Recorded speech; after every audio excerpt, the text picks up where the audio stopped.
Let's go back 6 months to the time when Jeffries first opened his training camp and look at what 6 years of inactivity has done to the former champion. Here we see Jeff shaking hands with well-wishers. His weight at this time is over 314 pounds. Also visiting Jeff are former heavyweight champions John L. Sullivan to your right and James J. Corbett to your left. There had been an 18-year feud between these two great fighters, which is finally patched up on this very day. To the delight of cameramen, they go through a mock sparring session with the mustached John L. showing some of the feints he used over 2 decades ago when he was bare-knuckle champion. A final handshake ended all of the bad feeling between the two.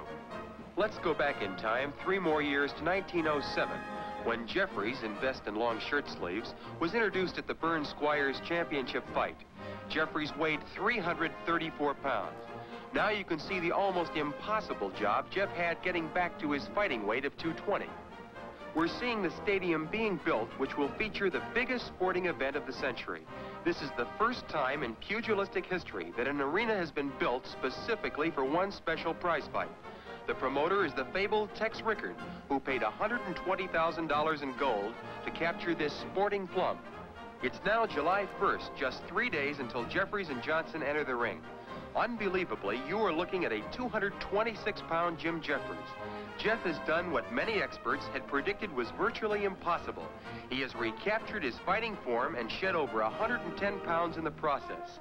On this particular day, he's loosening up in preparation for 3 rounds of sparring with the legendary Joe Shawinski. A crowd of over 1,000 fight fans is present to watch Shawinski, a man considered one of the great fighters of the era, demonstrate to Jeffries the various moves he used to whip Jack Johnson, the present champion. Shawinski, the smaller fighter in long white boxing tights, enjoys a unique distinction in heavyweight history. Not only did he hold Jeffries to a 20-round draw, a remarkable feat considering that Jeffries has never been beaten, but in addition, he knocked out Jack Johnson in 3 rounds back in 1901, which places Shawinski in a category with the great fighters of the period. He thinks nothing of giving away as much as 100 pounds to an opponent and then proceeds to knock him out. Jeffries has said many times he considers himself very fortunate to get Joe to work out with him during these last days of training. Just 5 miles away, heavyweight champion Jack Johnson is working out with Jim Flynn.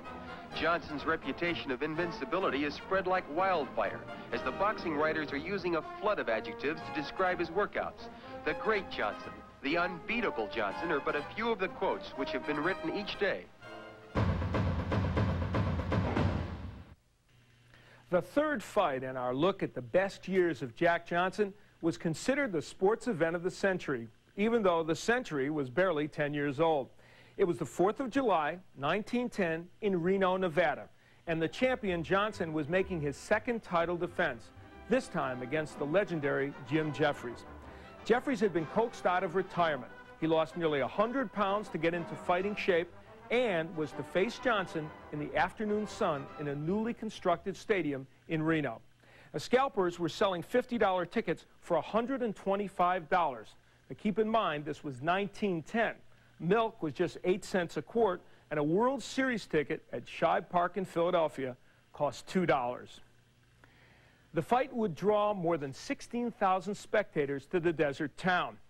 Jeffries was called the Boilermaker, and he had retired undefeated in 1904 with a record of 18-0-2.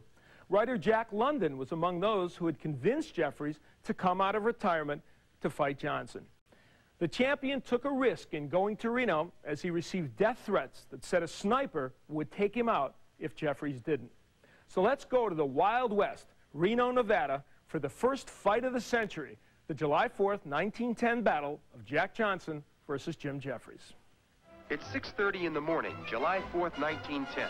It seems scarcely conceivable that this seemingly carefree James J. Jeffries, in just 6 hours, will be in the toughest fight of his life against one of the greatest fighting machines in the history of boxing. At the same time, champion Johnson takes his morning constitutional. Now at 9 o'clock in the morning, the trains are arriving every half hour, bringing fight fans to see the match that has been billed as the Battle of the Giants.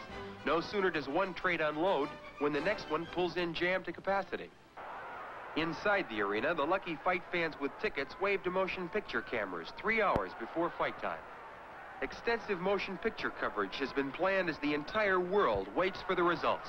20 minutes before fight time, the light heavyweight champion of the world, Philadelphia Jack O'Brien, is introduced to the packed stadium. Here's Abe Attell, featherweight champion of the world, and ranked as one of the greatest boxers of all time, regardless of division. But the man who gets the finest ovation is bare-knuckle champion Jake Kilrain. Fans will never forget Jake's 75-round fight with champion John L. Sullivan. At exactly 3 minutes to 1, a hush settles over the stadium as champion Jack Johnson makes his way through the crowd. Jack always insists on being the first to enter the ring. He takes this superstition so seriously that it's actually part of the conditions of the contract. From the moment Johnson enters the ring, the big golden smile, which is his trademark, never leaves his face. A grimly determined Jeffries enters the ring 4 minutes later. 16,520 excited fight fans are on the edge of their seats as round 1 gets underway. The fight is scheduled for 45 3-minute rounds, and the temperature is 110 degrees of suffocating heat. Champion Johnson is in brilliant physical condition, weighing 212 pounds. Jeffries, at 226 pounds, is fighting at the same weight at which he last defended the heavyweight championship in 1904 against Jack Monroe. It was a tremendous task for Jeff to get himself into the rock-hard conditioned fighter he is today.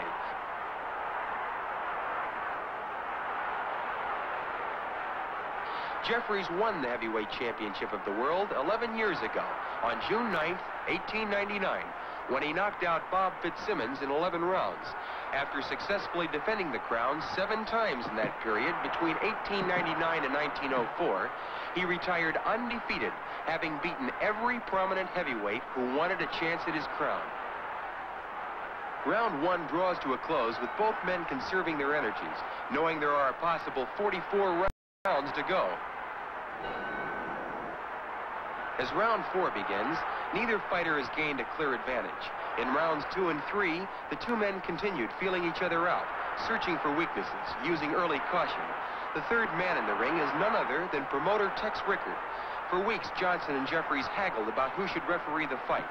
Rickard attempted to solve the problem by asking the President of the United States, William Howard Taft, to be the referee. When President Taft declined, Rickard then sent a wire to the famous British author of Sherlock Holmes, Sir Arthur Conan Doyle, who also respectfully declined. Finally, Rickard, who has never refereed a prize fight in his life, nominated himself as the third man in the ring. While he was in training, champion Johnson had read the glowing accounts of the giant-like strength of Jeffries. It said that no man living can tie Jeffries up in close. When Johnson heard this, he said that he was not only going to tie Jeffries up in the clinches, but that he was going to actually twist Jeff's arms behind his back in order to completely neutralize the strength of the challenger. Johnson lands a stinging overhand right, which is the best punch of the fight thus far. And round 4 comes to an end. Coming up, the final rounds of Jack Johnson versus Jim Jeffries. The fight continues on Big Fights Boxing Hour.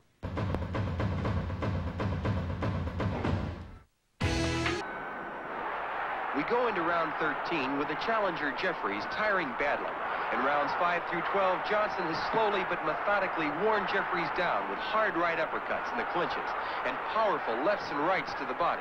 The fight is definitely going the way Johnson has planned it. The champion is setting his own pace, letting the years of inactivity, the tremendous heat, and his own powerful punching slowly take their toll on the 37-year-old challenger. When Jeffries retired 6 years ago, Tommy Burns won general recognition as heavyweight champion by going around the world and defeating every heavyweight who laid claim to the crown. Burns lost his title December 26, 1908, just 2 years ago to Jack Johnson in Sydney, Australia, in a spectacular contest. Johnson returned to the United States and last year, in 1909, successfully defended his title against the middleweight champion of the world, Stanley Ketchel. This is Johnson's second title defense, and Jeffries is considered by far the most formidable opponent that Johnson has ever had to face. Both men are now feeling the effects of this tremendous heat, but it's the champion, Johnson, who definitely appears to be the stronger of the two. smashing right hand by Johnson is followed by a jolting right uppercut. Champion Johnson is getting a $60,000 guarantee for this title defense, by far the biggest ever made to date. Jeffries' guarantee is $40,000, plus the astronomical figure of $75,000 for signing with Rickard for the fight. 1,500 Never Say Die fans crashed over the fence when there simply were no more seats to be sold. In Rickard's financial breakdown of the fight, these same 1,500 crashers were listed as complimentaries.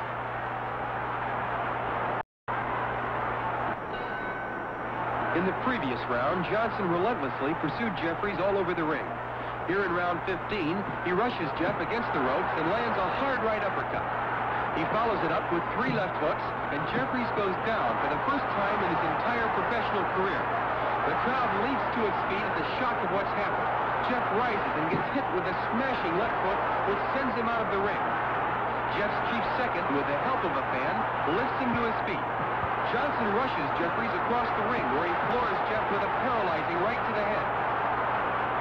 Rickard steps between the two fighters as Sam Berger, in dark vest and hat, rushes in and stops the fight to save Jeffries from further punishment. This startling conclusion puts an end to the most dramatic heavyweight championship fight in the last 75 years. James J. Jeffries suffers the first and only defeat of his entire professional career, while Jack Johnson successfully defends his World Heavyweight Championship.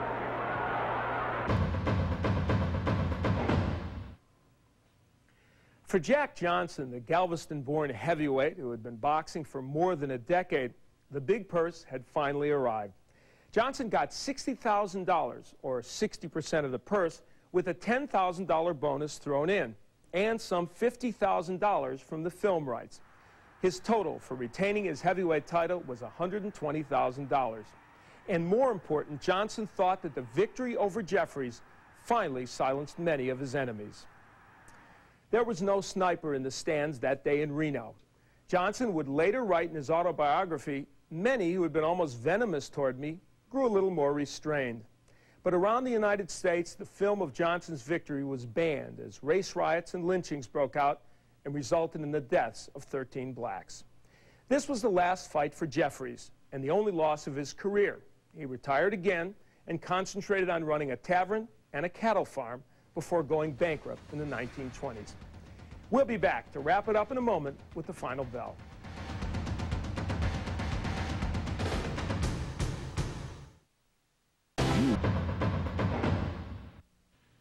Jack Johnson was a larger-than-life figure. He had to be to persevere as a black heavyweight champion in the early 1900s.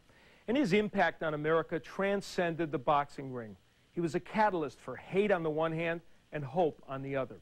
His every achievement in life was either diminished or exaggerated, depending on who was interpreting those achievements. With this as the backdrop, the myths surrounding Jack Johnson almost obscure the remarkable facts. Forgetting all the social turmoil he created and all the theatrical flair in how he lived his life, there is one basic truth that remains unchallenged. Jack Johnson was the best prize fighter of his era and is one of the best of all time. His skills were light years ahead of most of his opponents. And if that boxing legacy were all he left behind, he would still be an extraordinary athlete. But when you add in all the rest, well, you have an extraordinary man. I'm Al Bernstein. We'll see you next time on Big Fights Boxing Hour.